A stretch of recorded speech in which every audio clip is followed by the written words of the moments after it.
So this video is kind of a part 2 to the last video I did on growing in the galvanized trash cans. The first one just got way too long, and so I thought I would just cut it off and do a separate video. This video is going to be about the benefits of growing in them, and I've come up with 10, I believe, reasons why I like to grow in these cans. But before I get into that, there were a couple questions that people usually ask about the cans. Number one, actually there's two of them, two main ones. Number one is drainage holes. I do put drainage holes in the bottom. I use a 1/2-inch drill bit and put like 5 or 6 holes in the bottom. And then the second one is, what do I use for soil? I put in these cans a soilless mix. I showed the mix in the video I did on the dwarf tomato project in the 5-gallon buckets. Basically, I go and I get a trailer load of it's basically 1 yard of soilless mix, and it consists of peat moss, pumice, compost, and BioLive fertilizer.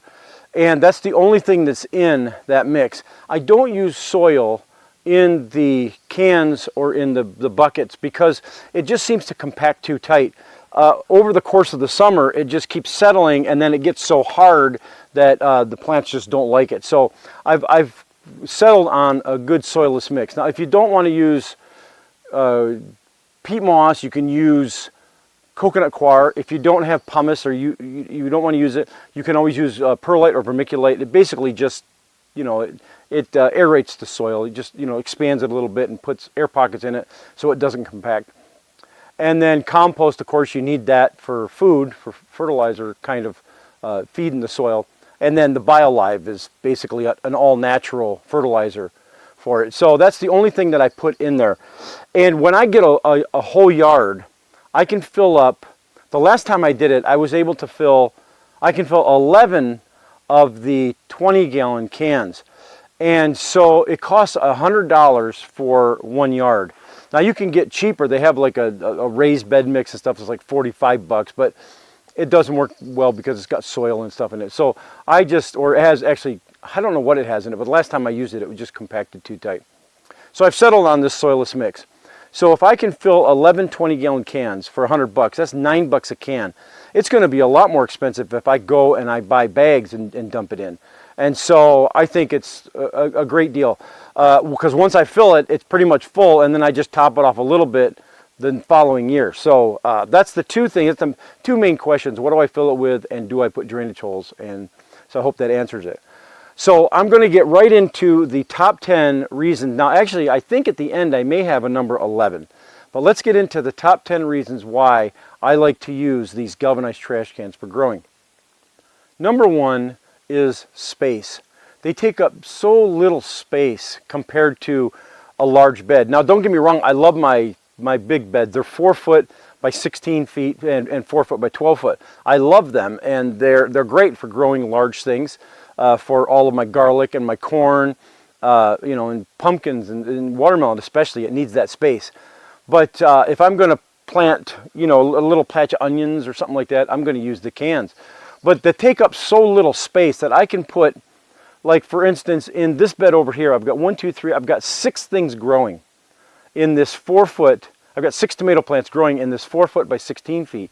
Well, I can take 6 cans and take up half of that space, and so I could put like probably 10 cans or whatever in that area. But I didn't do that math right, did I? But anyways, you know what I'm saying. They take up such little space. Now, you may think it's kind of strange because I live on 10 acres, so why would I be worried about space? Well, the deal is that I have a fenced-in area here, and this area here is 50 feet by, what is it, like 40 feet or whatever. So it's 2,000 square feet, and then I have an additional one that I built. But I have to keep it away from deer, so I can't utilize this 10 acres that I have because it's just loaded with bear and deer and whatnot, so I have to contain it. So space is a premium.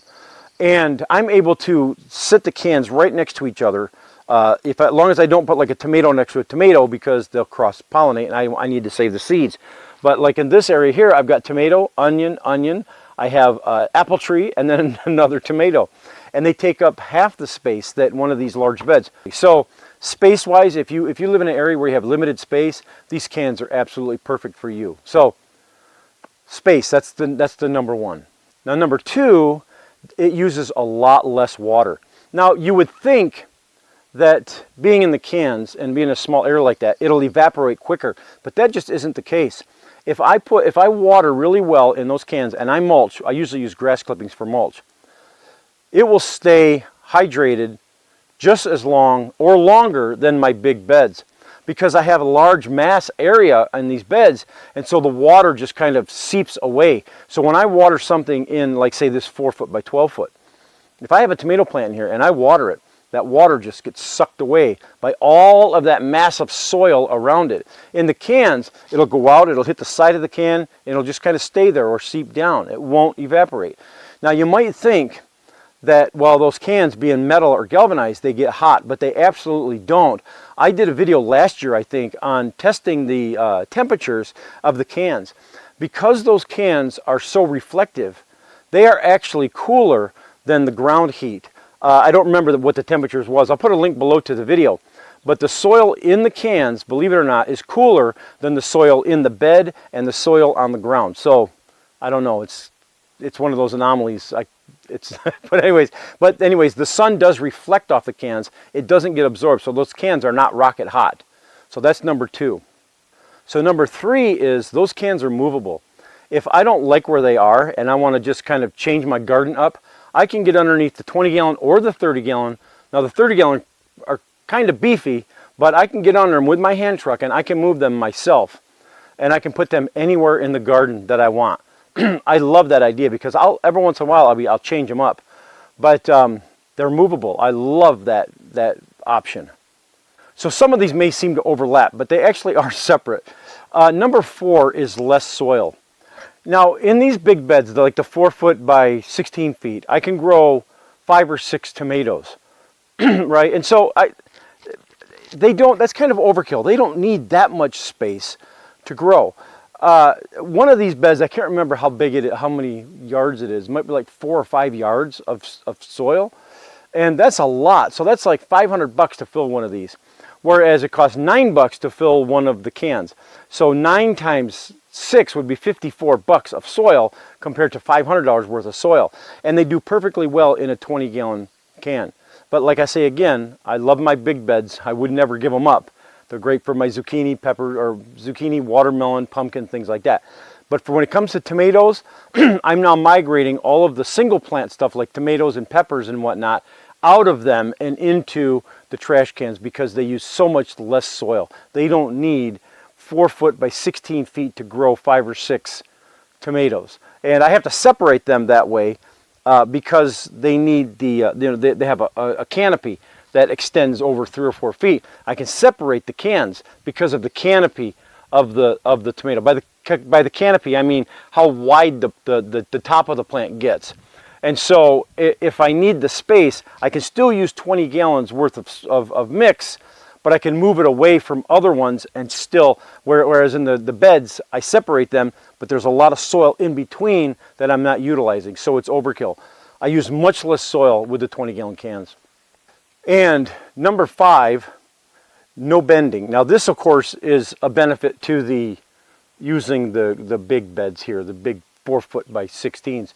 I don't have to bend over with those. Same thing with the cans. But this is not a comparison between those and the big beds. It's a comparison between that and growing in the ground or anywhere else.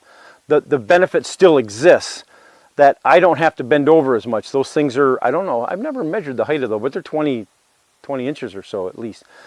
Less bending, less work, and that's a great benefit if you have problems getting. I don't have a bad back or anything, but I love not having to bend over if I don't have to. So number 6, this is a strange one, believe it or not, but it's easier to eradicate disease. Now I don't have a huge problem with disease here because it's so dry in the summer. But if you live somewhere where it's humid, like I have a buddy who lives in South Carolina, and he has a real problem with things like blight and whatnot because it's just so humid there. and they get rain all the time and what. But here I don't have too much of a problem. But there's a lot of other soil-borne diseases that you can get. And if I happen to get one in one of those cans, I can take and dump that soil out. If it's just 20 gallons, I can dump that out and fill a big hole or something in my yard with it or whatever. And then just clean the can really well, and then fill it back up, and Bob's your uncle. I'm ready to go again. If I happen to get it in one of my big beds, well, guess what? That bed is wasted. I have to take and lay plastic over that and try to sanitize it over the course of a year or so, and it just makes eradicating disease so much easier to have them in a single shot thing like a 20-gallon can. So, number 7, those cans will last. I mean, they'll probably outlast me.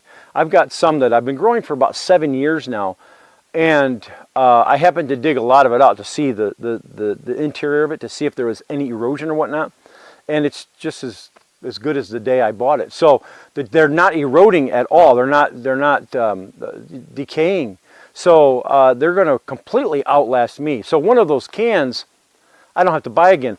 Now, like in the beds here, now these are definitely, I mean, these beds that I have, the big large ones, they are roofing material, but I have wooden structure around it to hold it together. And even though I'm using cedar, that cedar is gonna rot. And this one over here, the first one I built was in 2015, I think, or 2014, which is 9 years ago. And you can start to see some of the wood starting to decay. And so they're going to break down, they're going to decay, that's all there is to it. Wood just does that. So no matter what I use, I think those cans are going to outlast anything that I can build here with wood. Okay, so number 8, this is definitely an overlap, but there was a part of an aspect of this that I didn't touch on. It's expense. I did say that it's cheaper to fill the cans than it is these big beds, but I didn't actually talk about the actual cost of it. Now, when I buy these cans, I try to wait until I can get a good deal or get them on sale.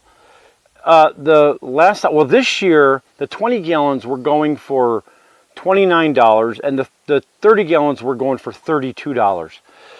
And so you take the cost of the can, which is $29. Let's say I just want to use all 20 gallon for my tomatoes. It's $29 plus $9 to fill it. That's 38 bucks. Now, I never have to pay that cost again for the can and most of the soil, right? So the can is paid for the first year, $9 to fill it, and then just a minute expense to top it off.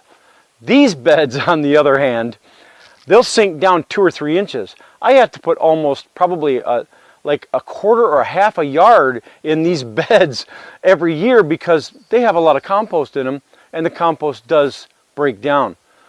So this is kind of an overlap with the overkill that I'm using with the big beds for my tomatoes and peppers and stuff. So the cost is so much less. Once the upfront cost of paying for the can and then filling it, that's almost all of it. It's just such a small amount to fill it. It's like a shovel full after that. And so cost, definitely a big consideration for me. That was number 8, right? Yeah. Number 9 is critters. It is so much easier to keep critters out of those trash cans than it is these big beds. If I wanted to keep, like, sometimes I get squirrels in here. One time a squirrel came in and totally took out all of one of my lettuces one time. And I was so fumed. In those cans, now of course, lettuce, I can't really grow lettuce in those cans because the whole cost of setting it up, and I could put like maybe three or 4 lettuces in the big 20 gallon. I don't do that. But so that's, I mean, there's still that I have to deal with. But a squirrel came in, took out one whole row of my lettuce one time. If I wanted to protect anything in the cans, it's so easy. I take a piece of fencing, and all I do is I just wrap it right around it, attach it, and I'm done. I've got cans out here in the backyard. I'm growing tomatoes and all kinds of stuff in the cans, and all I do is I just wrap it with a piece of fencing, and when I want to harvest, I just unlatch it and open it up and do whatever I need to do with it, or if I want to mulch, just open it up. It's so easy to do. Protecting it from critters is so easy in those cans. Now number 10 is one of the great things about these cans is the cans, you don't just get the can, you get the lid. So when I'm done in the fall, I pull all of the plant material out and I can throw the lid on it for the winter and it completely protects it. I don't have any weeds growing, nothing. It just stays the way it is and it's untouched. And I take the lid off in the spring, add more soil to it, and I'm good to go, or more mix, not soil. And I'm good to go. I don't have to worry about pulling out weeds and everything. It just, putting that lid on there just completely smothers anything that any seed that might be in there as far as weeds go. So that's a great benefit. So if you do get those cans, make sure that you get the lid. The lid is free. So the lid comes with it, and I just store my lids, and then in the fall, when I completely harvest, I just throw the lids on, and I'm good to go. And then while I was doing this video, I did think of a number 11. That there is no building involved whatsoever. Whenever I build a box, or I've got a lot of cedar boxes that I built. I built some out of 2x6. They're just regular 2x4s, spruce, pine, fir, or whatever. And I have to screw them all together and nails, and then they come apart and whatnot. With these cans, there is no building at all. I go to the store, the hardware store. I buy one, drill holes in it, I fill it, and I'm completely done. Nothing involved. It's so easy for anybody who does not want to have to build or doesn't really have the know-how to build. There are a lot of people that's just not their gig, and so I totally get that. They can just go, grab one of those cans, put holes in it, fill it up, and you're completely ready to go. No building whatsoever. That's number 11. So there are 11 reasons. If I was to sit down and think some more, I could probably come up with quite a few more. But there's 11 reasons why I am totally hooked on using these galvanized trash cans. Now, they're not for everything that you can grow. I wouldn't grow corn in them, for instance, and whatnot. I wouldn't grow a watermelon or a pumpkin in it, definitely not. So, I mean, there are limitations to them. But for right now, I've got 22 of them. Like I have 11 of the small, or the 20 gallon, and I have 11 of the 30 gallon. And every year I'm adding a few more. And I'm going to continue to add more till I'm just saturated with these cans all over my yard because they're just so easy. The plants love those. I haven't found a plant yet that does not like these cans. So there's 11 reasons why I like to grow in these galvanized cans. All right, well, thanks a lot for watching, guys. And if you haven't subscribed, please subscribe and share the video and like the video and hit the little bell so you'll get notifications when I upload a new one. All right, we'll catch you later.